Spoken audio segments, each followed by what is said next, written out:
The engines of Air Force One hum steadily in the background. Inside the presidential cabin, cameras roll as President Donald Trump leans forward in his seat, speaking to the traveling press. The world outside is still absorbing the shock of another round of airstrikes in Gaza, explosions that sent plumes of smoke into the night sky, despite what was supposed to be a fragile truce. The journalists on board want to know, has the ceasefire collapsed? Trump insists it has not. Well, he begins, his tone both measured and emphatic, we're going to have to see what's happening. We want to make sure it's going to be very peaceful with Hamas. He pauses, gesturing slightly with his right hand, the way he often does when stressing a point. And as you know, they've been quite rambunctious.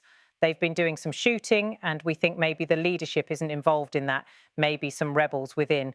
But either way, it's going to be handled properly. It's going to be handled toughly, but properly. When asked if the ceasefire is still in place, Trump doesn't hesitate. Yeah, it is, he says simply. That short exchange becomes the headline of the night. Trump says Israel-Hamas ceasefire still in effect despite new Gaza strikes. Moments later, Air Force One descends through the dark Maryland sky, its lights flickering through thin clouds. The president is returning from a weekend at his Mar-a-Lago resort in Florida, a brief escape that, as always, becomes intertwined with the pressures of world affairs. The gangway is rolled into position at Joint Base Andrews. The door opens and Trump steps out, coat buttoned against the chill, a small American flag pin glinting under the floodlights. Cameras click rapidly as he waves before heading down the stairs. The strikes he addressed earlier in the day have already drawn international attention. According to Israeli sources, the attacks targeted what they described as launch sites operated by militants in Gaza, following a volley of rockets fired towards southern Israel overnight. Palestinian officials, however, say that several civilians were among the dead, including 2 children, and that the bombardment struck areas that had been quiet since the ceasefire took effect. For Washington, the situation is delicate.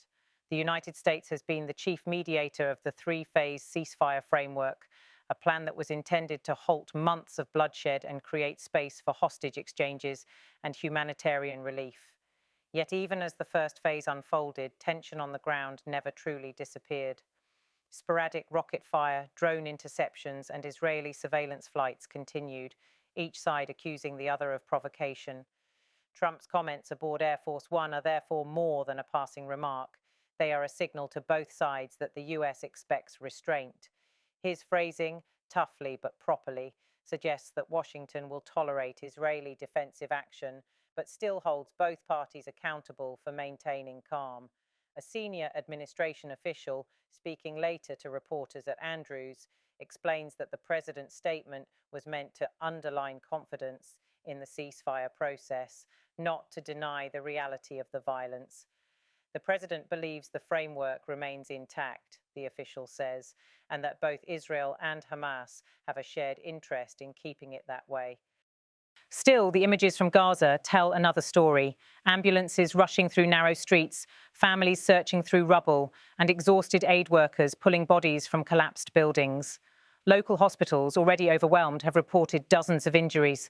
The UN Humanitarian Office says it is seeking urgent clarification from both parties about the incidents.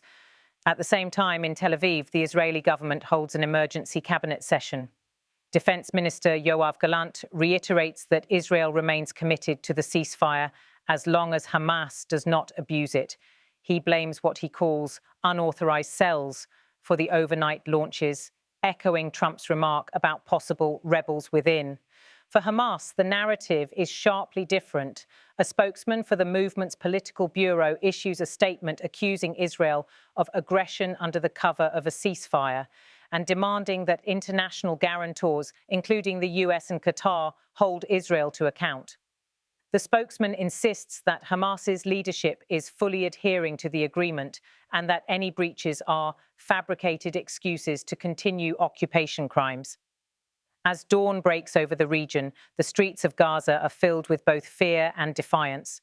Residents sift through debris, salvaging what little remains of their homes. One father tells a local journalist that his family had been preparing to return after weeks of displacement, believing the truce would last. "We thought it was over," he says. "We thought we could finally sleep without fear." Inside the White House Situation Room, aides prepare fresh briefings for the National Security Council. Intelligence reports suggest that the overnight rocket fire may indeed have come from smaller militant factions, not directly from Hamas's central command. US diplomats relay this assessment to both sides, hoping to prevent a wider escalation. Meanwhile, aboard Air Force One earlier that evening, Trump's conversation shifts to other topics: trade, the campaign trail, and his next foreign trip. But the ceasefire question lingers. For the traveling press corps, it's the line they'll carry back to Washington. Yeah, it is. Two short words intended to project stability, even as the facts on the ground remain uncertain. Back at Joint Base Andrews, reporters file their stories under the cold October night sky. The president's motorcade departs the tarmac, heading toward the White House. Within minutes, news networks begin airing the clip, analysts dissecting every phrase. Some praise Trump's confidence, others call it premature. Commentators debate whether the administration is downplaying the seriousness of the strikes. Internationally, reaction is cautious. The European Union urges both parties to avoid any actions that could jeopardize the ongoing process. The UN Special Coordinator for the Middle East peace process, Tor Wensland, tweets that restraint is critical and that the ceasefire must hold for the sake of civilians. In Cairo, Egyptian mediators work the phones, seeking confirmation from both sides that the truce still stands. Qatar, which has played a key role in facilitating hostage exchanges, also releases a statement reaffirming its commitment to de-escalation. Dialogue must prevail, it reads, and all parties must act responsibly. For Trump, the diplomatic challenge is as much about perception as policy. His administration's approach to the Israel-Hamas conflict has relied on direct transactional pressure, using leverage over military aid and economic incentives to keep both sides engaged. He has repeatedly framed his role as that of a peacemaker through strength, emphasizing that the US supports Israel's right to defend itself, but also insists on humanitarian access for Gaza's civilians. In the days following his remarks, the White House releases a carefully worded statement. The president has confirmed that the ceasefire agreement brokered by the United States remains in effect. Isolated violations are being addressed through established communication channels. The United States continues to monitor the situation closely. That statement becomes the foundation of the administration's public messaging, an attempt to project confidence and control in a situation that often feels anything but predictable. In Tel Aviv, life resumes its uneasy rhythm. Sirens are silent for now. Border crossings remain tightly monitored. Humanitarian convoys trickle through under UN supervision. Yet beneath the surface, both Israelis and Palestinians know how fragile this calm is, how easily one misfire, one misunderstanding could unravel everything. Across the Atlantic, pundits on American talk shows debate whether Trump's tone reflects optimism or denial. Some argue that his refusal to acknowledge the depth of the crisis is part of his trademark strategy, to speak strength into existence, to insist that things are under control until they are. Others see it as genuine belief in the diplomatic machinery his administration helped build. By midweek, the State Department confirms that US envoy Brett McGurk has been in constant contact with both sides, as well as Egyptian and Qatari officials. Our goal is to maintain the ceasefire, not to relitigate who started what, one official says anonymously. The president's words reflect that focus: stability first, accountability next. Inside Gaza, the sound of generators hums over the shattered skyline. Relief agencies continue to distribute aid, food, medicine, and fuel under tight conditions. Schools that had reopened just days ago suspend classes again, fearing renewed bombardment. People are exhausted, says a UN field worker. They're clinging to hope that this ceasefire will hold, but nobody really believes it's permanent.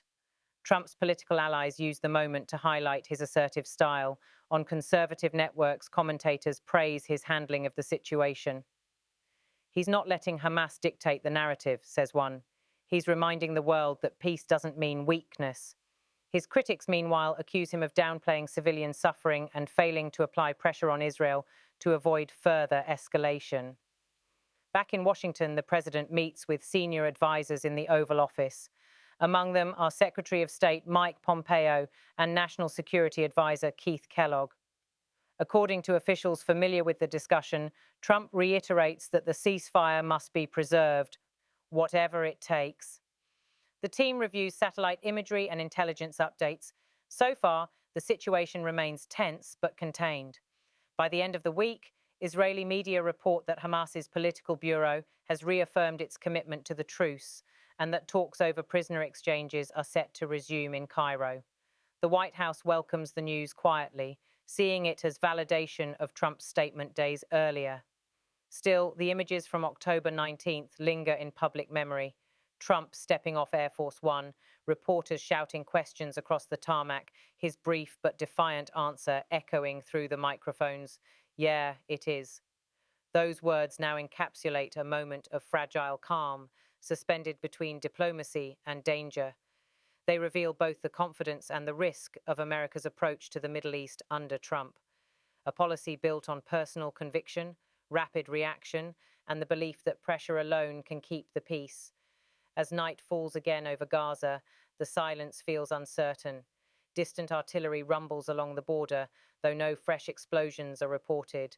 Families prepare for another sleepless night, radios tuned to the news, waiting to hear if the ceasefire, the one the US president insists is still in place, will survive until morning. In Washington, the lights of the West Wing burn late. The president's advisors draft another set of talking points for the morning brief. And somewhere over the Atlantic, the echo of that exchange aboard Air Force One continues to define the moment. A terse confirmation wrapped in political calculation, a two-word assertion meant to hold back a war. For now, at least, the ceasefire lives, fragile, contested, but alive. And for President Donald Trump, it stands as proof that, even in the face of new explosions and endless distrust, the deal his administration brokered is still breathing. Whether it endures is another question entirely.